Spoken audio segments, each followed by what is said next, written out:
You're breathing funny. Is it your heart? You could be having a heart attack, Mike. Come No. on, let's lay down. No. Let's lay down. Are you cold? Yeah, because I'm lying on the ground. Come on, I'm gonna warm you up. It's okay. Barry. It's okay. Are you all right? Doctor says it's stress. Sorry. Did he prescribe anything for you? Yeah, jogging. What are you so stressed about? Money is tight. This boiler Sucks. How much to fix it? $6 grand. Holy. My law practice is struggling. Mr. Poplar has been deemed incapacitated by this court. Did we win? And the team is hopeless. I can't watch this. Hey you guys, welcome to What the Flick. It's an exciting cross-section of people today here for Win-Win. I'm Christy Lemire from a lot of things, AP and Ebert Presents at the Movies. I'm so excited to have Alonso here today. Thanks. Alonso Duralde from Movieline and Matt Atchity from Rotten Tomatoes. You run that whole thing, don't you? You do the Twitter feed, you do the Facebook page. Maybe. Are you like the benevolent tyrant at Rotten Tomatoes? Who said anything about benevolence? Very Or good. are you the last guy standing? That too. So we're talking about Win-Win. Paul Giamatti stars as a small-town lawyer who's having financial problems, so he takes over guardianship of an older client just to collect the money involved in that, but winds up getting involved in the guy's family issues, including his runaway grandson, who it turns out is a really great high school wrestler, which is perfect because Giamatti is also the coach of the local terrible high school wrestling team. Kyle here's going to be working out with us for a little while. Have you ever wrestled before? A little. I don't think we can teach him anything. Can you give me a slap? Okay, like that? A little harder. Why Daddy hit Kyle? I have no idea. Kid's got man strength, dude. Man strength. What's it like to be as good as you are? Feels like I'm in control of everything, you know? Must be nice. This kid's got a chance to do something special. Maybe even change his life. I want to see my son! Give him a call. You got his number. You stay in this, okay? This is your place. This is your place. You control it. Remember? You control it. Win-win. I thought this was a cute movie. I really enjoyed it. Great performances out of the entire cast. Paul Giamatti, as always, fantastic. Amy Ryan, really good.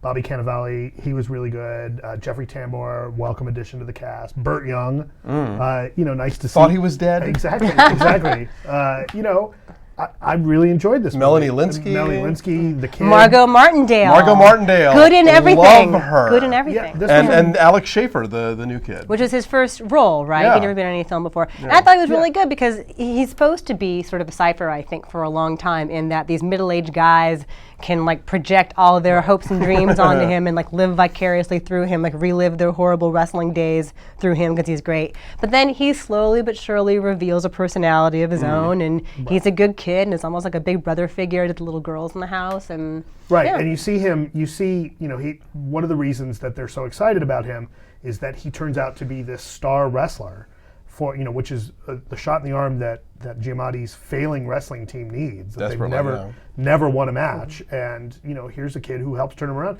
and you see him sharing his knowledge and start training the rest of the team, and it has an effect on the rest of the team. He teaches them things they need to know, and this is a really sweet movie. It's very funny. It hits all the notes it needs to hit. My only complaint was it felt a little predictable at times. Well, it's directed by Tom Mccarthy, who did The Station Agent, which I loved, and The Visitor, which I didn't love so much. And his movies are they're almost kind of, they're not exactly Frank Capra, but they're almost sort of Hallmark Hall of Fame. They're very small, they're very character-driven, they aren't visually daring at all, but I think he's really sort of staked a place out for himself where he gets these amazing casts, he gets great performances from them, and he tells these very kind of small slice of life stories. So there's nothing sweeping going on here, but there's little things happening. There's little baby steps as far as people kind of figuring things out about their lives or making changes or opening themselves up to new experiences. And I thought at least this movie, the Giamatti character does some indefensible things, and the movie does eventually call him on them. Right. He doesn't just get away with it. He actually sort of has to answer for the stuff that he's done. But I also think that McCarthy doesn't judge him. I think it lets him make one little mistake after another and enjoy one little victory after another. Sure. And you know it's all going to catch up with him eventually. But as you say, nothing sweeping, nothing grandiose ever happens here. And I like that about it. It does feel real. I love all the one-upmanship with Bobby Cannavale and Jeffrey Tambor over who should sit in what seat at the wrestling matches. No, it's and Amy Ryan's great in that she could have been just like a doting Harpy. mom, or the shrewish complaining wife, and but she's not. She's cool. Right, she brings some real depth to the character, which I thought was great. The Spirit Awards every year give out with the Robert Altman Award, which is for the best ensemble cast, and I would say this is an early contender for sure, because everybody in the cast, down to like the small, like the high schooler, the other high school wrestlers, and just people who have like one or two lines of dialogue, all perfectly cast, all really good. Yeah, and I think Giamatti too. I mean, I think he can do anything. Yeah, he no can question. do comedy. He can do dumb shoot 'em up movies like Shoot 'em Up, you know. But he can something like this. Yeah, he's doing awful things, and yet you find like the sympathy within him to root for him to get away with it anyway because he's such a sad sack and he wanted to be happy. One little thing, you know. Right, and in the grand scheme of things, what he's doing isn't that awful. Right. Well, that's how he justifies it to himself. It's only $1,500. It's not like it's massive theft. No, exactly. Right, I mean, you know, you bring up a good point, Alonso. Like the great ensemble cast. I started to think of, you know, if Anton Chekhov was writing screenplays these days, you'd end up with something like this. It feels very Chekhovian to me, and I'm not trying to get all high. Nice use of Chekhovian. Or Preston Sturges. Right. Exactly. Even, exactly. You know. It's a sweet movie. Again, you know, my only issue is I did feel like it was a little predictable in places. I felt like, well, you kind of knew, you know, by the middle of the second act, you knew how everything was going to go down. I felt.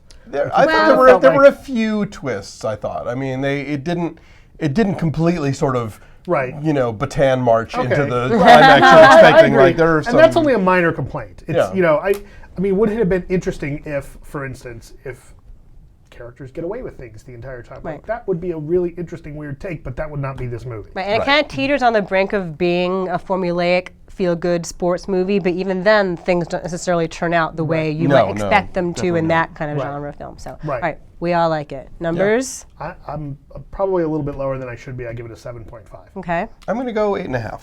I'm going to do 8 for the sake of math, because math is easy. So we're giving it an 8. So please go check out Win Win. It was in New York and LA last week. It's expanding to more theaters this week. And from here on out, I would guess. So go check out Win Win. Okay. Thanks, guys. Take care.